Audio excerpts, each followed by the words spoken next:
Actually, it's a red light. Yeah. Hi, everyone, and welcome to the Real Women, Real Purpose talk show live in the On Purpose Woman Global Community Facebook page and magazine.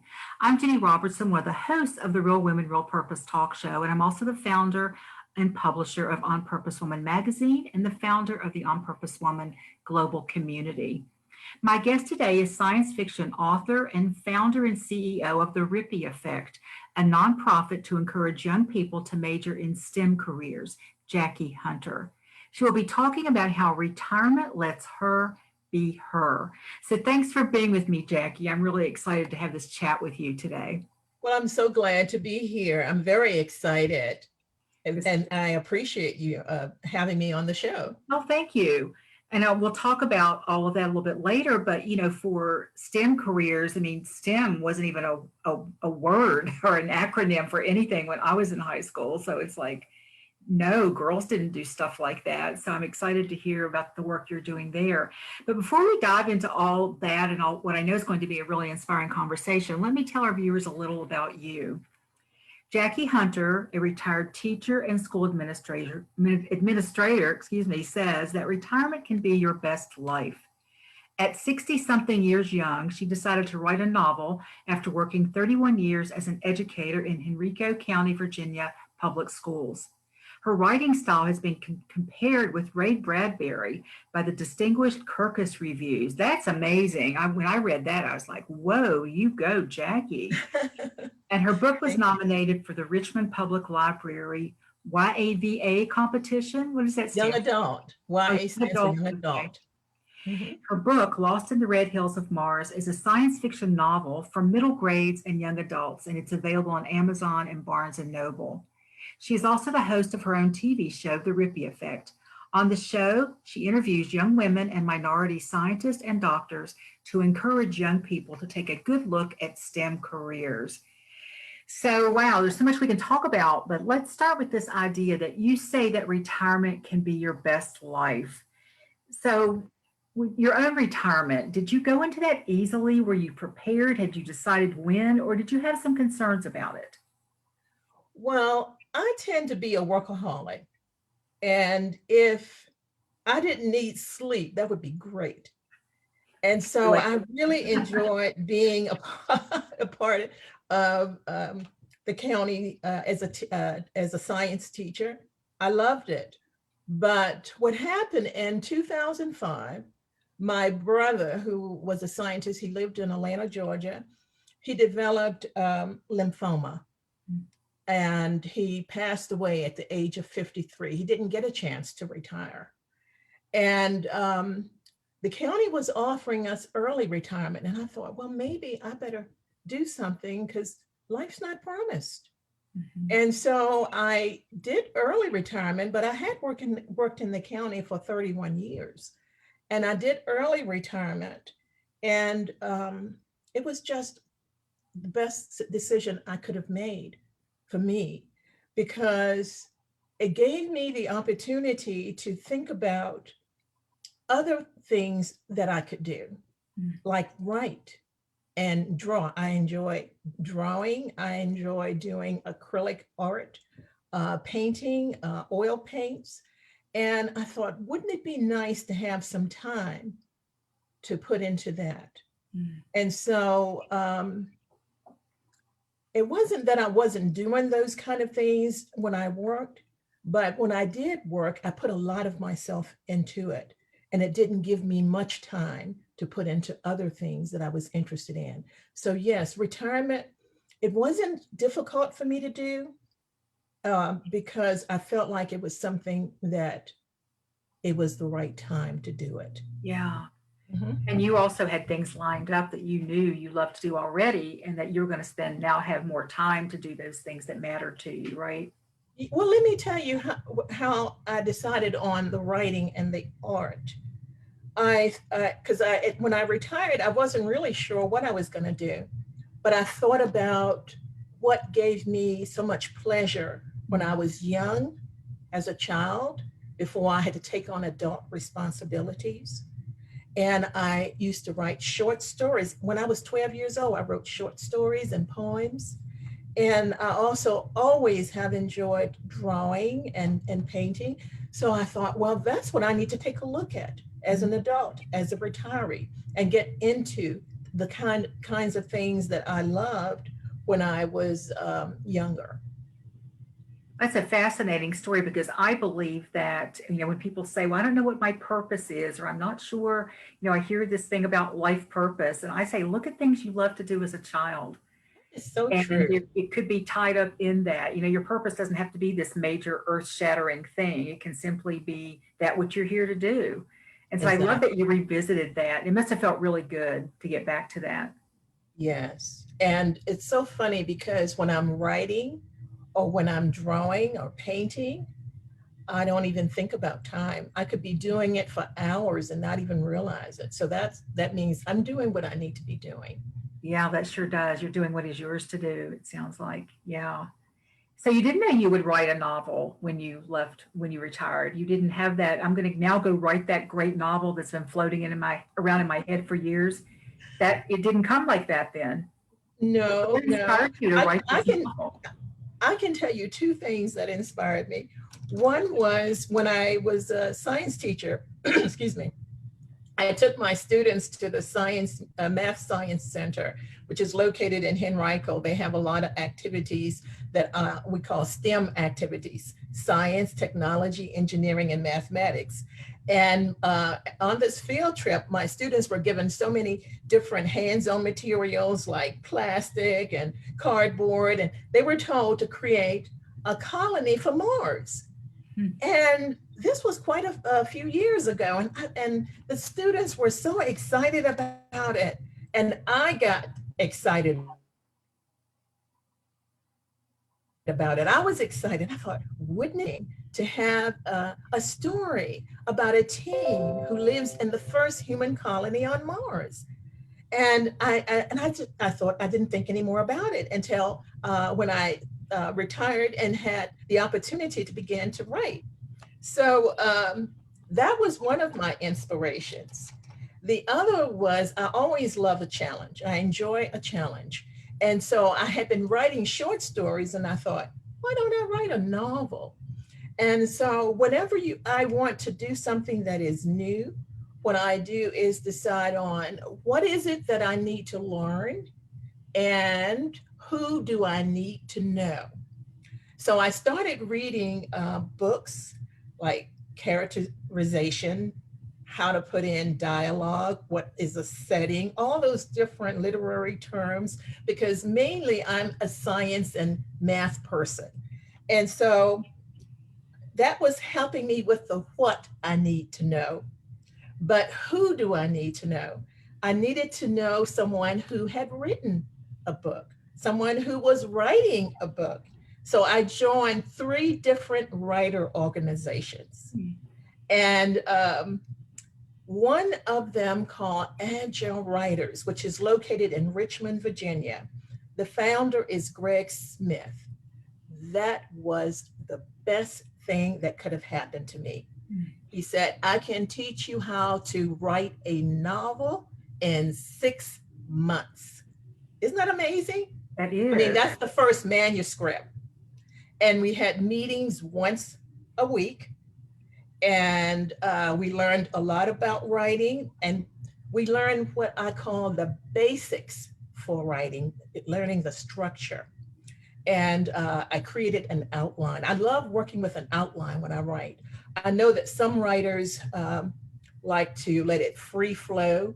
I could let it free flow for a little bit, but I want to have an outline so I know the direction that I'm going. And I want to make sure that I have all the right things plugged in the right places. So he taught us that. And I will always remember and appreciate him for that. That's Greg Smith, and it's Agile Writers located in Richmond, Virginia. Okay, so write that down, people, if that speaks to you. Does he still do that? Do you know? Yes, yes. Okay. And you can find them on something called Meetup. Okay. Yeah. Meetup.com. Okay. Uh-huh. I think you gave 2 really great pieces of advice there, not just to people who are retiring or retired, but people who want to make any kind of a change. You know, what do I need to learn and who do I need to know? Uh-huh. Because because otherwise we can sit and flounder and just wish we knew how to do something, or Yes. wish we knew what to do next. But like you say, you're a learner, you're a go-getter, you want to go after that next thing. But I don't know that those are kind of obvious things, but obvious things that people don't always think about. Uh-huh. Well, I think it's very important if they want to go forward. And another component to that is to have a deadline, because I have known people who have been saying for maybe the past 10 years, I'm going to write a book. Mm-hmm. So you have to create a deadline for yourself and stick to the deadline. I'm good at beating myself up if I can't meet my deadline. Okay. I think sometimes too, you know, when there's a lot of perfectionism, I think, comes in when we try an endeavor like that. And sometimes people just need to sit down and just write something, right? I agree. And I don't worry about perfection. Yeah. Because for me, perfection is something I might be reaching for forever. So I just say, jump in there and do the best you can where you are at. Yes. And sometimes it's good enough. It's good enough, which doesn't mean it's a low standard. It means it is good enough. It's good enough. Yeah, I love that. Thank you. Take a look at some of the books that have been very successful. Right. Right. Yeah. They haven't always been the best. They haven't. You're right. You're right. So you want our viewers to know that a lot of research went into your novel and that it also contains some futuristic technology. Say more about that, why that was important for you. Well, I wanted to make the science fiction novel as realistic as possible. So I decided that, oh my, I knew I had turned that off. Let me set that aside. I wanted it to be as realistic as possible. And so I did do a lot of research, went to NASA website, Google searches, and I found out some of the most interesting things about Mars.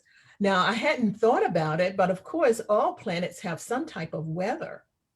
And to think that one of the types of weather for Mars is to have dust storms that cover the entire planet during a certain period. So that's in the book, that's a part of it. Also, I didn't realize that close to the equator of Mars, in the daytime, it can be up to 70 degrees Fahrenheit. But at night, in that same spot, it could be minus 180 degrees Fahrenheit. So, you know. That makes for some great plot lines, doesn't it? Those two things alone. But to think that they would, that the planet, I never even realized that it could get that warm. Yeah. And there are thunderstorms. And I read that the thunderstorms sound like someone scratching on a huge balloon and big balls of lightning. Also, I know that Earth is a water planet and 70% of Earth is covered in water. So if you could put all of the land masses, all of the continents of Earth together, it will equal the amount of land that covers Mars, because Mars doesn't have any above ground water. Some scientists have done research and have used the data that has been sent back by the rovers, and they believe that there is a underground lake on Mars. And I have some of that stuff in my novel. And then you're educating and entertaining at the same time. It's not just an entertainment. It's not just that's true. Right? Yeah, that is true. That is true. Yes. Yeah. And one of the reasons that I put some interesting things in the book that I consider futuristic technologies. You might remember the Jetsons cartoon. Yeah. And I remember that they had the phone and you could see the person you were talking to. Remember that? Yes. That was a long time ago, before the cell phones. And so sometimes science fiction can help inspire someone to create something that existed in this book. And so I do have some interesting bits of technology. For example, the there's a wealthy owner of the colony in the story who happens to own a spaceship that can create a wormhole to travel from one point to the other. So, and then there's some other things in there too. And I especially want young people to know this, because some of the sixth graders and fifth graders, they actually believe that everything has been invented. Mm. So if they might think that, yeah. Isn't that something? Yeah. So if they read, happened, pardon? So much has happened in their lifetime that has just been amazing. Yes, but like that. But for some reason, they seem to think it's not something that they can do. And I think if they are reading about it in science fiction or seeing science fiction movies or whatever, they can get some ideas from that and hopefully be our future inventors. Yes, let's hope so, because it may look like we have everything that we need, but we didn't know we needed everything that we have now. So exactly. Yes. Oh gosh, I can tell you about the computers. You remember how they used to take up an entire room, and now we can hold them in our hand. Yeah. So yes. It's amazing. It is amazing. And I tell young people, I say, take a look at the technology that is around you and think about what could we do to make it smaller, to make it faster, to make it more powerful. How could it be used in a different way? So we need to teach our young people to start looking at things like that. I love that, to really be able to think. Yes. I wonder if we had if we'd had so much of that thrown at us so quickly. I just think of my son who's 40, he was a little, like a light teenager, 12 or 13, when the first Mac came out, I think. No, he was younger than that, but when we got one, Okay. And everything that he's seen since then, maybe it's harder for them to dream bigger because they've seen so much in such a confined period of time. But I'm glad that there are people like you out there who are inspiring them through, I'm sure you did when you taught them, and now you're continuing to do it. Thank you. And you do it in another way. You do it through a nonprofit you started called the Rippy Effect.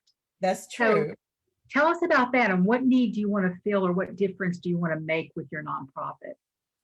Well, I had began to realize that a number of young people were graduating from college in a lot of debt. I know people who owe maybe $100 and some $1,000. That's like buying a little house. And they can't find a job in the career they majored in. And I also know that there is a lot of scholarship money, not enough people applying for the scholarship money or the grant money, mentorships in STEM careers. In fact, some companies, when I established my organization, some companies were actually exporting Indian people over who had the background that they needed for their employment. We need more American children involved in STEM careers, and especially minorities and females. I want to share some data with you that I just found this week. And there are Black Americans make up 11% of the American workforce and only 9% of the STEM workforce. Latinos make up 17% of the workforce and only 8% of STEM careers. Women make up 48% of the workforce and only 27% of STEM. And white males make up 53% of the workforce, but 73% of STEM. And this, I think, is the future. Science, technology, engineering, and mathematics, this is our future. And when people major in those careers, they come out, they have good paying jobs waiting for them. And not a lot of debt, especially if you have scholarships and grant money and mentorships available. And so that was the reason why I started my organization. And there are two things that I have done. One is I had created the TV show called The Rippy Effect. And Rippy is my maiden name, and it's also my brother's name, the one who was the scientist who passed away. So that's, and I also got that name idea from Imaja Jubilee. You might know her. She has her own production company. She does movies. And so I decided to start interviewing young people, young adults who are already in STEM careers, females of any race, and also people of color. And I interviewed doctors, lots of different engineers, civil engineers, chemical engineers, and I asked them to give the young people advice and to tell how they got involved in those fields. And I did it because I wanted young women and minorities to see themselves in those fields and not feel, oh, like this is something that I can't see myself in. I want them to see themselves in that. Yes. And so that was the reason for the TV show. And I've done 2 seasons. I would do 5 episodes. I didn't do a third season this year. And the reason for that is I have them posted on YouTube. And if you were to type in The Rippy Effect on YouTube, you can see some of the interviews that I did with some of these young scientists and doctor and so on. And then, so that was the reason why. Those were the 2 reasons, to help young people to see themselves and in those careers, and because those careers offered scholarship money and good paying jobs when they graduated. Also, I started the organization in November of 2019. Oh, great. And I know, oh, that was awful. I had planned to do a brunch in Atlanta, Georgia, because that was my brother's hometown. I wanted to talk about him a little bit. And that's where my nephew and my sister-in-law lives, in Atlanta. And I was going to do a brunch in May 2020. I don't have to say anymore. Yeah. But so I'm planning to go back and revisit those ideas in 2022. And what I want to do is raise money for young people who are in the 5th through 9th grade and give them opportunities in places like Space Camp and other science camps, so they can see how much fun it is to do science and technology. I don't want them to, when they're ready to graduate, sometimes young people are intimidated by science and technology. So if they have fun with it when they're young, it won't feel so intimidating. One of my guests, who was a chemical engineer, told me that his parents bought science chemistry kits and microscopes and all those things for him when he was a child. So for him, science was fun. And now he's a chemical engineer, and he makes an awful lot of money too as a chemical engineer. Another young lady said that when she was in school, there was I think she said she was raised in Detroit. There was a special kind of program that her school had where they could visit and talk with engineers and learn about their jobs. And that was the thing that encouraged her to go into that field. She's now an engineer. And so if young people are exposed to those things before it begins to feel intimidating, then they might likely feel comfortable with the idea of majoring in some of those fields. I agree with that. Yeah. Pardon? I just said I agree with that. Yes. You can take anything, no matter how difficult it may sound, and make it easy. When I retired from teaching science, I tutored for 7 years. I tutored algebra. That sounds scary to a lot of people, but it doesn't have to be scary if you present it in a manner that anybody can understand it. And that's one thing that bothers me sometimes, that people are afraid of things because of the way they have been exposed to them. The way they've been taught. Yes. Yes. Yes. Yes. I It was just doesn't. here thinking how fortunate students were to have someone like you who Thank you. knew that they could make it fun, knew that it didn't have to be boring and confusing and all of that, because otherwise it's just going to shut down, and think they're dumb or think they're just not capable of doing it. So thank you for Yeah. that gift that you brought to your students. Thank you. Thank you. It was a lot of fun. I made sure we had experiments, at least one experiment every week, sometimes two. I just remember a physics class. It was one of those classes and I knew I had to do well in it because that's what you did in my family. You weren't allowed to not make good grades. Yeah. But, oh God, it was such a snore. And the teacher was so bored himself that it was just awful, just awful. But I'm going to ask you a question I didn't know I was going to ask you until you were talking. So going back and looking throughout your career, when I was growing up, we didn't get a lot of exposure. Girls weren't good at math. Remember that? Girls weren't good at math or the sciences, or we didn't see ourselves in any of these careers. I had a former mother-in-law who actually went to medical school in 1957. That was very rare. It was very rare. But do you see, has that changed a lot and also it was like it was nerdy.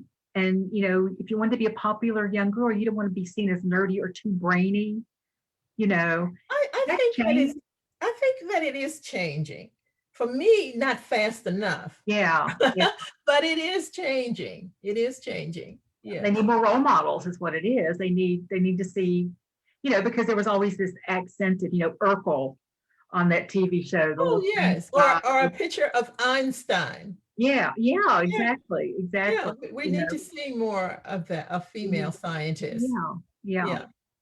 So let's see. I guess kind of like almost a final question for you. What would you say to the 60-something woman who is looking at retirement, who doesn't know what's next, but isn't sure that something is next, and she doesn't like necessarily what she's doing. She's not wanting to stick with it, but she's afraid to make that change. And let's say that economics have nothing to do with it. It's not always about money, is it? There's these other things going on. Right. What would you say? What would be like a step that they could take to kind of get more comfortable with that idea of stepping out and doing something new and different? Well, as I said earlier, take a look at what made you happy when you were a child. Yeah. Before you took on all the adult responsibilities, what did you enjoy doing? Can you do it now? Mm-hmm. Can you, if you can't, is there something that you can learn? Are there people that you need to be associated with? Like I said, I joined writers groups, and I began to learn the language of writing. And so you're around all these people who are doing the kinds of things that you love to do. It's like finding your tribe. Yes. I remember hearing one time, you don't make friends, you find friends, you find your tribe. And so that's part of it, I think. So you find your tribe and you blossom in that. It may mean that you will retire because you'll have more opportunities to do the things that made you very happy. And it might be that you're where you're supposed to be. I'm not saying that everyone should retire early. It was just the thing that I needed to do for me. And you could come up with, let's say that you want to stay in your job for a particular amount of time, but now you've enhanced your life by adding these other things to it. Oh, yes. Yeah. I couldn't be happier. Yes. It made me think of something else I wanted to ask. I've heard people say, well, the whole idea that you don't go to the gym till you lose a few pounds, or you don't have that person come in who's going to clean your house until you tidy it up and clean it. I hear people say, well, I can't join a writer's group because I'm not a writer yet. So those kind of things, I can't join a group of artists because I'm not really painting anything. You just dove right in and said, I can learn from these people. Exactly. Exactly. Show up there. So I think that's something that women need to let go of. Exactly. And don't worry about being perfect. You're there to learn. That's my attitude. And have fun. Yes, and for me, learning is fun. I'm a Mhm. lifelong learner, and learning for me is fun. I have friends who say they hate going to the gym, but I'm really blessed because I love going to the gym. So that's another part of what I do that I enjoy. So, everybody's decision is an individual thing. So Yes. it's a matter of, for me, meditating and thinking about just being in your own space and just thinking about, what would make me feel good right now, and go for it. Life's short. Yes. And I think that's something that so many women, especially women of a certain age, have not learned to do, is to ask themselves, what do I want? What would make me happy? Yeah, yeah. Because I'm in that first generation below a bunch of women who never did anything for themselves. Well, They I'm in that same you generation. Yeah, yeah. and just always sacrificed for everybody else, and didn't Uh-huh. know, if you ask them what made them happy, oh, my children make me happy. Oh, When the yeah. children are And gone, yeah. or your job or your career's gone, we've got to have something that we pull from deep within ourselves. So I agree. given I think a whole lot of food for thought and great advice here today, Jackie. Tell everybody how they can learn more about your book and your nonprofit. Okay, I have a website. It's called The Rippy Effect. Rippy is spelled Rippy. TheRippyEffect.com Okay. is where you can learn about the nonprofit. And there's also a link to my novel. It's called Oh, hold it up, yes. Lost in the Red Hills of Mars. And that was one of my greatest accomplishments. And then I also created a reading comprehension activity book of the same name. And it has comprehension questions and answer key for all 24 chapters. And it also has STEM activities in the back. So The first time I heard you say that at one of my meetings, I was just chuckling inside thinking, well, of course you did. Because that would complete it, right? yes. Everything As that an we talk. educator, yes, I'm thinking Exactly. Yeah. young people reading the story. Now parents can see, oh, well, what did you get from this story? Yes. I love it. I love it. Well, before we wrap up, is there anything else you'd like to share that we haven't touched on, or any final words of wisdom for our listeners? My final words of wisdom: when you have a goal, there are two things to keep in mind. What do you want what do you want to learn? What do you need to learn? And who do you need to know? And once you have made that decision and you have become a part of some wonderful group of people who do the things that you are interested in pursuing, then set a goal for yourself. And once you reach that goal, I set another goal for myself. And that way you're constantly growing and evolving. And to me, it just makes life so much fun. Thank you for that. And you also have to say you exude joy and contentment, and you just look like you're really enjoying your life. So I don't think you're sitting here just spouting out a bunch of stuff.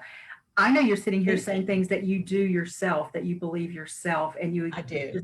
you're showing us that with everything, Thank you. So Thank you you. so much for that. And thanks for being with us today and sharing all that. It was a very cool conversation. I just loved it. My pleasure. And I want to thank everyone else for being with us today and joining us in the Real Women, Real Purpose talk show, live in the On Purpose Woman magazine and Global Community Facebook page. There's one interview next week. On Tuesday, I'll be talking with Lulu Trevina about sacred aging, which is an interesting next interview after the one we've had today. To see all the scheduled interviews for August, you can go to the On Purpose Woman magazine, and you'll see a 4-page spread with all of our topics, and that's onpurposewomanmagazine.com. And if you love this interview and you want to share with your friends, it will go up on our YouTube channel in the next 48 hours. So go on over to the On Purpose Woman Global Community. That's the name of our channel on YouTube. Subscribe, and you might want to sign up for notifications because we're doing between 1 and 4 interviews every week that we're uploading there. And there's already more than 70 inspiring, informative, and fun shows for you to watch on our channel. So thank you again for watching the Real Women, Real Purpose Talk Show. Have a great weekend, everyone.